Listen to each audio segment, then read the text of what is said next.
it's $100 to play at a field. Like it is, trust me, and we ourselves say the same thing. Like we'll like if you're like in the inner circle, you'll look at the cost of playing to like go play a tournament, go play in NXL, right? And it's so fucking expensive. Yeah, like just to get that in perspective, everyone, because I know a lot of people are like, well, that's not bad. I mean, okay, look, if you make $20 an hour, Yeah. right? Like that's a full day's of work. Yep. And if you go there once a week, then you just spend a whole day's of work just to go there just to be able to shoot. That's not including the equipment and the rest of that stuff. Yeah. So if you try to go there 5 days a week, then you just spent your entire paycheck without paying food, water, utilities. Yeah, the difference between sport like this, paintball, and like other sports, it mainly comes down to how many people are playing. You know what I mean? So like you said, like right, like with soccer, right? I can a soccer ball will last me a whole year. Sure. And so will a pair of cleats. So I'm not going back to the store every single weekend to buy stuff. So it's not like they're making money off me. But for every one of me, there's like another 500 guys that are still going to go to that field, to that store to buy the same thing. What do you think that you kind of wish that paintball had that soccer obviously had?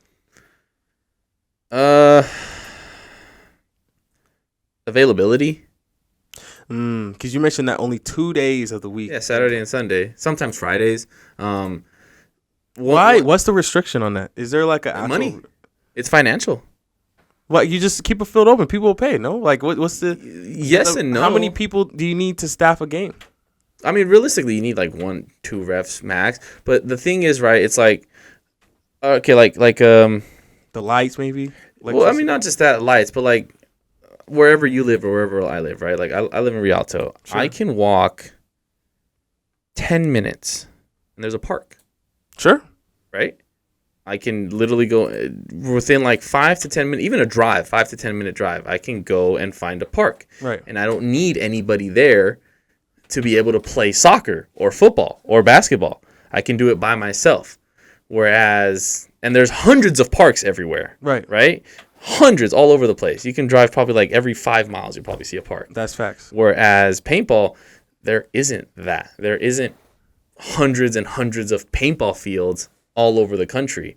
Like from here alone, you have 4, right? You have one in Paris. You have one in Lake Elsinore. You have one in Corona. You have one in Moore Park, which is by Simi Valley. You have another one in which is called Combat. That's like by Six Flags up in Valencia. And then you have like Camp Pete down in Oceanside. So those are 6 fields, but the closest one is still 35 minutes away. You know what I mean? And you need what, like on a because all you guys are different levels. That's what I think is interesting, right? Because you mentioned that it doesn't matter your age. You can always join. Yeah. You know? So I feel like this game has that leg up because if you don't, you can play with a 13-year-old and you have a 50-year-old and they still can be other in some way, shape, or form. I mean, that should kind of give you, unlike soccer where like basketball, I guess you're right. You can play with old heads, you know what I mean? But I guess you're right. I guess there is some sense of like the accessibility of just like, hey, I can go there right now and just be able to hit the field and go and pick up a game. And like I said, and it comes down to the equipment too. It 100%, right? Like all I need for like if I want to go play basketball right now at the park, I don't need even basketball shoes. I can go in my jeans if I wanted to. All I need to do is go to Big 5 and buy a $10 basketball, and that basketball will probably last me a year. Sure. Right? And that's all I need. I don't need to buy anything else. But if you're that invested, then you obviously are going to be actively looking to play, right? And so I feel like you do have, I mean, just the cost incentive of you getting one, you having this, like, so this is an example, right? I play this game called Flesh and Blood. It's this card game, right? Yeah. And the deck alone is like $500-$600. Like just to play a 40-card deck is almost like, it's a good substantial amount of equipment that you get with the deck. You have to bring, you have your hero and all that. That's like almost $1,000, like in total. Now I'm not talking about 2-3 G's you're dropping here, but I will drive up to Riverside to go play a game on a Saturday. I will go up to Pasadena to go do a game out there. So like it gives you because you're invested, and you have other players who will come because they're all invested, and they make a good way of making it happen. Especially because there's an event search list. You just search and say these are the events that's happening. People will show up and play. Yeah. Right. So do you think that people just wouldn't show up? Do you think? No, I know people would. That's actually kind of something that we've been trying to do. So I mean, being open during the week, it's not unheard of. You know what I mean? It's not like it never happens. Like sure. Like in Texas, right? There's a field called PB Fit, in Waxahachie, Texas, and I know, right? It's fucking what a name. But they actually have night games. Wednesdays and Fridays, I think from like 6 to 9, they have night games. They have lights set up above the field with wires running across, and they run night games, and people show up. So having it during the week. Would you do that? Would you 100%? You would show up 100%. like almost like if I mean, obviously you work a job and you work nights, but Yeah. a daytime thing, like you would make it happen. I feel like there obviously it's a risk. Yeah. Obviously you're a business, and you have to make sure that the economy doesn't look very good at the moment right now. But I'm just saying that in terms of like all that aside, I know it's reality, but all that aside, you do have a loyal team that's obviously invested. But even some of the guys who are invested, they're still like scraping by to play. Like one of my guys on my team, he just to be able to play on Sundays, he shows up to the field early to help them set up the bunkers, like lay them out, hammer them in, blow them out, because they'll give him free entry for helping out. So that's kind of his way of saving himself $40 so he can still play and afford paint. Because you have to think when, like I said, going back to the whole, basketball or whatever, I can just go to the park and play. Even like during the week, I'm still gonna, your minimum, you're gonna be spending like $60. $60-$70. Yeah, see, a game for me is like $5. Exactly, because you have to buy your entry, which is at least $30-$40, and a case of paint is going to cost you at least $30 too. So you're spending $70. So let's say you were to go like so that's $200 a weekend every day. That's a lot. Just about. Yeah. It's about I can see the paint in itself could be an issue. Yeah, and that's the thing, right? Like you said, like going every time I'd want to go, I'd have to pay, like, let's say, like, if I lived in Texas and I had that PB Fit place right around the corner. If I wanted to go Wednesday, Friday, Saturday, Sunday. Wednesday, Friday for night games, Saturday and Sunday for the normal stuff. What's the incentive then? Like, It's the love for the sport. Who won? The Dynasty, what did they get? So for this specific, no shade, just yeah, no. So for them, I mean, like I think I mentioned like a prize tournament or like. I mean, so they won the series championship, so they get a nice big trophy. Sure. For the series, they get the trophy for winning World Cup. They get obviously their medals, and they get they won, I think, $40,000.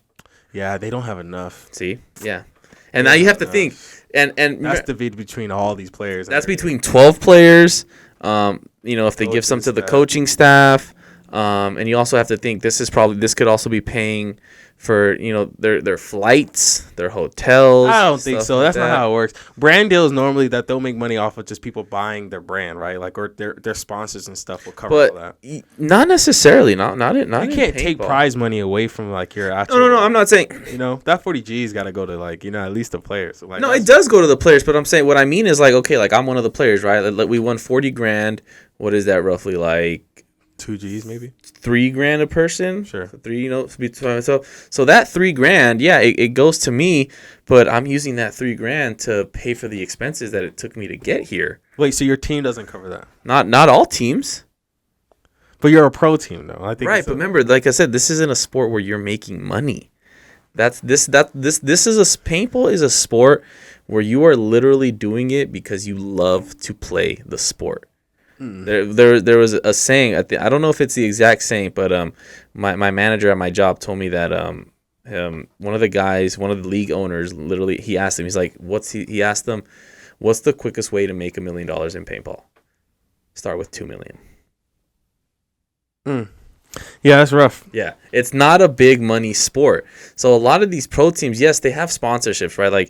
Like let's look at like Tampa Bay Damage. Right, so they're sponsored by Lux DLX. They shoot this gun. They're sponsored by Bunker Kings, which they wear their masks, the pod packs. They shoot the hoppers that they make, the protective gear and all that stuff. They're sponsored by Social Paintball. I think they make their jerseys. And obviously they're sponsored by GI Sports. They shoot their paint. So, they have all these sponsorships, but that's it. They're getting their gear paid for, but who's paying the players? Nobody. But okay, so interesting. Maybe there's some sense of just me trying to understand a little bit more about the world. I think it is a tricky thing then, because if you're not, a lot of the players, they have jobs, like regular jobs, and and a lot of these guys, I'm not saying the Russians. Like I said, unless you play for a team that has a millionaire owner, like Edmonton Impact, Houston Heat, they're owned by Randy Sarge Smith. He actually he's a millionaire because he made his money working for UPS. So he actually pays his players, the Russians.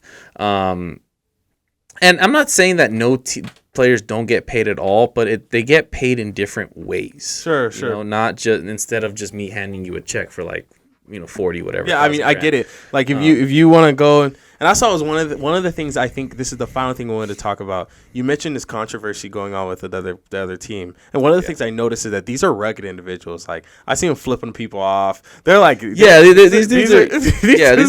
So paintball, we're just a bunch of degenerates, right? We're rejects of the other sports.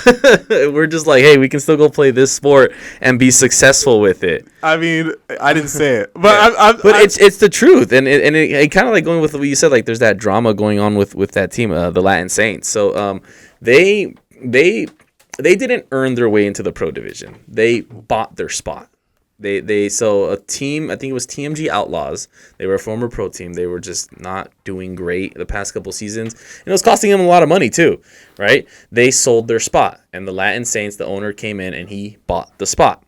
And it was an owner. I think his name was Diego Santos. He was like a millionaire dude from Mexico. He owned restaurants and stuff like that. Okay. Drug money. Hey. That was the rumor, that he was involved in the cartel and stuff like that. But he basically came in as like kind of a way to shake up the sport, where he was paying players like straight up like I think he literally contracted all the players and they were all paid. Like I think he got like Alex Goldman, Kyle Spica, who plays for Dynasty now. Who else did he get? Justin Rabakov from Edmonton Impact. He picked up Corey Hall. He picked up like the best players in the league to build this superstar team. And all of them were paid. I think like Alex Goldman, I think he tied the record for highest paid player, $100,000, which was the rumor. Yeah. Talking about $40,000 prize winnings, and it's $100. Okay, continue. I'm really curious to see like what's the return here. So there is no return. It's like I said, you're just doing it because you like it that much. There must be. It has to be a return, because it may not be a financial, but it has to be something. Like you're doing it because either you want the clout, you're doing it because you want to just say like I was the best at this at one point. Well, I mean, yeah, of course you're doing it because you want to be considered the best player in the world. But no. Why is the owner doing that? That's the question, right? Because he wants to build a successful pro team. Okay, continue. You know what I mean? So how does this turn out here? So he was paying. He got all these guys, contracted them. Like I said, Alex Goldman got the highest paid. I think he was getting like $100,000. Kyle Spica, Corey Hall, Justin Rabakov, all these dudes were getting paid. So it was like they had two lines. They had basically the superstar line, which was these paid players, and then they called it the Hispanic line, basically, which is like the lower just his actual Hispanic players, because they were called the Latin Saints. You can't, so it was kind of trying to still say like, hey, we have these superstars, but we still have Latino players on the team. Sure. So it was a real shakeup in the division. So they played the first event, and they took second place. Oh, yeah. So it was they put in some work. Yeah, they put in work. And did the Latin people ever play, or they would just? No, they did. They did. Okay. They kind of they rotated the lines and stuff. Like obviously, the pro guys, the real legitimate pro guys were getting a majority of the spins, but they were still playing. So the way the NXL is structured, you have 6 total events. You have 4 major events plus 2 minor events. Okay. Every pro team has to play at least 1 minor event, and the second event came around. It was a minor in Texas. The Latin Saints didn't show up. So everyone was kind of like, whoa, like what's going on here? Everyone expected them to be here. They were actually registered to be there, and they didn't show up. So the event went by, and then people kept asking like, what's going on? What's going on? What's going on? Basically, what it came down to is the players who were supposed to get paid, they never got paid. So it was a whole debacle of and the thing with that it comes down to is I don't paint because it's such a small sport. You like as far as like contracts and stuff like that. A lot of people don't know how these contracts work with these players. Of course, are they signing actual documents for that they're saying like, hey, I'm gonna play for this team and stuff for this season, or is it just kind of all like a verbal agreement and stuff like that? Shake hands. Yeah, exactly. In I guess room. Yeah, I guess it kind of came down to that with the Latin Saints is like there was no official agreements. A lot of it was just like all word of mouth. Like, hey, I guess they were saying like something about like the guy was gonna send them like prepaid cards and stuff like that with like and he was gonna like load the money onto there, and that's how they were gonna get paid. But apparently some of the players like never got paid. And so it kind of, there was just this huge just downfall. It started with Justin Rabikov. He left the team and he ended up going back to Edmonton Impact. Then another player left, and literally all the superstar guys just bounced. Yeah, they took flight. Yeah. They're only there for the money. Yeah, I mean, realistically, yeah, and you can't blame them in a sport in a sport where you don't get paid to play as a professional athlete. But that don't make sense. You dropping 5 G's, 4 G's on like these stuff. You're dropping so much. The cost of entry is so high. Yeah. I feel like there has to be a better way for them to see some type of return, because one of the things here is that like watching the game again, seeing it's really good. But I also noticed that like just again looking at the comments, a lot of them people are frustrated by the just how hard it is for them to just follow it. The internet and everything's dropping, and they can't really get to see And so I think that marketing would really help. Oh, 100% marketing would help, and just enjoy, like I said, like I said, players, they don't get paid financial like money, like straight up cash, but a lot of them get paid. So like I know like a couple teams, instead of them, a lot of the guys work in the industry too. Right. That's kind of like how they get paid, is they'll work in the industry.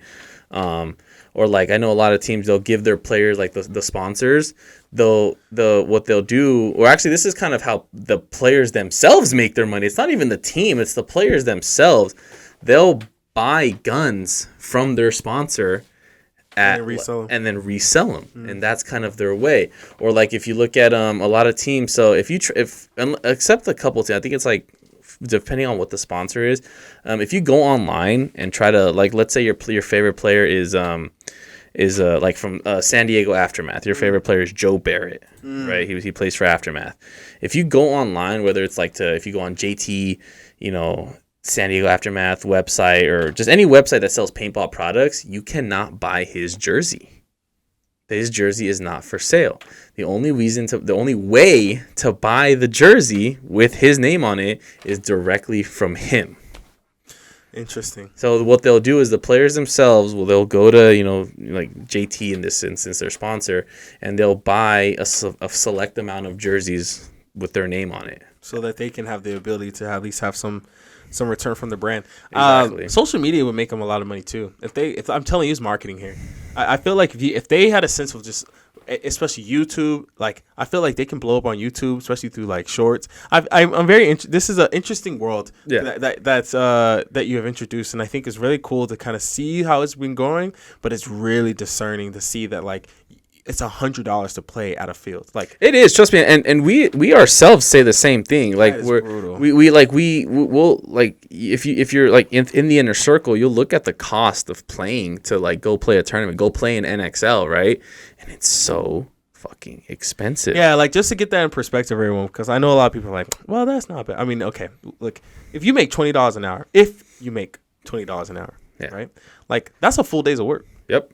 And if you go there once a week, then you just spend a whole day's of work just to go there, just to be able to shoot. That's not including the equipment and the rest of that stuff. Yeah. So if you try to go there 5 days a week, but then you just spent your entire paycheck without paying food, water, utilities. Yeah, I'll give a realistic breakdown of how much that is real life. If I didn't work for Matrix here, I'm thank God I work because no. it's a work trip essentially. So I have a lot. My room and board is covered. Sure. So it makes it so much easier. But if I didn't work for Matrix here and I wanted to go play a World Cup, right? My flight alone, I flew out. I could have driven, but I was like, I want to fly. Sure. Like, so I chose to fly. I had to pay for that myself. That was, I think my round trip ticket was like $350. Yeah, dude. To Florida. Just my flight. Dude. Alone. If I had my room and board covered, thankfully. If I didn't, if you get like the whole team in an Airbnb. You were there for like a week and a half, right? Yeah. Oh my God. That's like $200, $100 a night. Yeah. But I mean, most players, they won't be there for a week. Because this is Florida, right? So it depends what part. What part are you in? We were in Kissimmee, which is just outside of Orlando. Right where Disney World is. Oh, yeah, dude. Yeah. So have you been to Florida? No, I haven't. Okay, so the area that we play it's right across the street from the Gaylord Palms Resort. Yo, Gaylord is real life. Yeah, so it's straight right across the street. So let's say you get an Airbnb with like eight like you're 8 guys, right? You get an Airbnb. Bruh. That's like what? I don't know, like $1,500, $2,000 for 5 days maybe. Yeah. Split that by 8. If you cram all 8 of them in one hotel room, yeah, split that by 8. You're still spending what? Maybe $200-$300 per player to pay for the Airbnb. Sure. Right. You got to pay your food for the weekend for the 5 days that you're going to be there. I don't know, let's say $50 a day just for your food. Right. If you need to rent a vehicle to be able to drive around. No, look, listen, I get the point. You know what I'm saying? It's brutal. I think that's why my question here is that like, I wonder the manufacturing to manufacture the equipment. I imagine how hard it is because if I'm building that gun does not look like it's easy to build. Yeah. It doesn't look like you can just 3D print that, right? Like it's one of those things that really feels as if like, man, to wrap paint to where it's enough to like explode, like, you know, like, oh shoot. I'm wondering like what that whole prospect looks like. I'm wondering if you really, really, really try to figure out like, okay, the cost of business, because that's where it comes to. Yeah. The cost of business, like the cost to be able to get you guys get this stuff going, and I imagine these businesses are not like pooling a ton of money unless you have etched out, you know, yourself in there. But luckily, one of the things that like soccer that doesn't have, which is the beauty of kind of like, I guess the good thing for the players, but not so good for the business, is that you only need one pair of cleats and another soccer ball. You're rarely going back for repeat customers. But like this paint, like you can like make you know, you don't really need to buy another gun or per se, but like, you know, you're going to have to buy new gear at some point in time. You're going to have to buy a lot of paint that's reusable. And other sports, you just don't have that. You don't have this reusable, even tennis balls. You really don't even need to buy more tennis balls technically. The difference between sport like this paintball and like other sports, it mainly comes down to how many people are playing. You know what I mean? So like you said, like right, like with soccer, right? I can a soccer ball will last me a whole year. Sure. And so will a pair of cleats. So I'm not going back to the store every single weekend to buy stuff. So it's not like they're making money off me, but for every one of me, there's like another 500 guys that are still going to go to that field, to that store to buy the same thing. It's just the sheer volume, right? For every every 200, 300, 400, whatever, you know, 100 amount of soccer players there's maybe like one paintballer. Right. You know what I mean? So that, I think that is a huge thing of of the financial aspect too of. But you don't, I mean, even it's the business of soccer only really makes something because of the world. I mean, because of just how international it is. Yeah. Because, you know, if you're a poor kid in, you know, some third world country, you can always, with your bare feet. Yeah. It's accessible. It's accessible to anybody. You don't need money to play most sports. And I'm curious, how much is that the gel thing you were talking about? The gel, like just a basic gel blaster, like the little one that looks like a little pistol kind of. It's like $60. But like no, like if I'm trying to like if I want to create like a little league, you know, because even football is, you know, pads. Yeah, like even football is a little expensive. It is, yeah. You know, But you do have like that reusable value with football. Football is like, hey, your kid's too big. All right, look, you know what I mean? You can go to a store and say, hey, I'll trade that in for something else, or like they'll be able to resell it in a week. Yeah. But this, it doesn't feel like it's like that. You don't feel like you. I mean, so the real cost, like if you want to, like the best cost effective way to play tournaments is like, at least for paintball, to where you're not spending a lot of money, is to play your regional events. That's the most accessible way to play tournament paintball without going to an NXL event. NXL, you're just there. I'm not saying NXLs aren't great. It's an amazing event. It's awesome. You get to see, like, you get to watch pro players and stuff like that. But the real way to kind of get that, I guess, that return on investment as a player yourself, if you're not a professional, is to play your regional events. Because obviously if you're playing local, you don't have to worry about your room and board. You don't have to worry about travel and stuff like that. The cost of entry is significantly lower than playing an NXL event, and the actual prize money is more than you would get at NXL. That's interesting. Yeah. So like the WCPPL, right? The entry fee for Division 4 Expo at an NXL event, I think it was $2,300 just for your entry to be so your team can play. You were Division 4. Division 4. You did not. Your team did not drop $2,300, right? $2,300 just to be able to play the event. That doesn't cover our paint either. We still have to buy paint. I think we went through 30 cases, $35 a case. Yo. Yeah. The mic drop there. Yeah. Plus your ID card. If you haven't played an NXL event, it's $60. Yo. That's for the whole season, but I'm saying if you only play World Cup, you have to drop $60 to get your ID card for that one event. $2,300. Yeah. It was 300. How many rounds do you get to play? You have to tell me at least that. You get 3 games. You get your 3 prelim games. Three matches? Yeah. Minimum. It's minimum. Yeah. If you move on, then yeah, every match you want, you get to continue. Yeah. That's why I say play your regional events. Like we have the WC. Do you remember how much was soccer? Do you remember? Per year? Is that because it's a year, right? It's a season. Yeah. I mean, what is soccer like? Do your parents ever tell you? No, but I kind of, now being older, I kind of have an idea of how much they would pay realistically. So cleats? No, like for the season. Oh, like to travel and stuff like that, or do you mean like to like join the because doesn't it cost to join? Yeah. So that stuff I don't know. I want to say I remember like when you did play competitively. I did. Yeah. If I go with like just like high school wise, it cost us nothing. Right. I think it cost us. I think we had to buy like our team packages, which was like you just tried out, you made it, and then you got to. Yeah, you had to buy your team packages, which was like the bag, the sweater, the pants, the jerseys, and all that stuff. I think that was like $450. That was for the full season. And then after that, obviously, you don't have to pay anything because the school pays for everything. Realistically, right. Outside of it, like travel ball and stuff like that. Yeah, that's what I'm yeah, I mean, even that was cheaper. I think like to be on a team for a season. It's like you have to pay like your team fees and stuff like that. I think it was maybe like $1,000 for the whole entire season. And I mean, you're playing what, like 12 games, probably more. More, really? Yeah, because we have like our league, which was the Coast Soccer League. That was like just your normal league, like NFL. But then we also had tournaments. Like we traveled to like nationals. We would travel like to Arizona for other tournaments. Like we would travel like to Northern California. That cost a little bit more, but the cost in comparison to paintball was nothing. It was probably maybe like $1,000 for the entire. That puts a lot of pressure too, man. That's brutal. That puts a lot of pressure because you just like. And the question here, because it keeps coming back, like, for what? You know, because you're like, I'm telling you, man, it's just because you like doing it.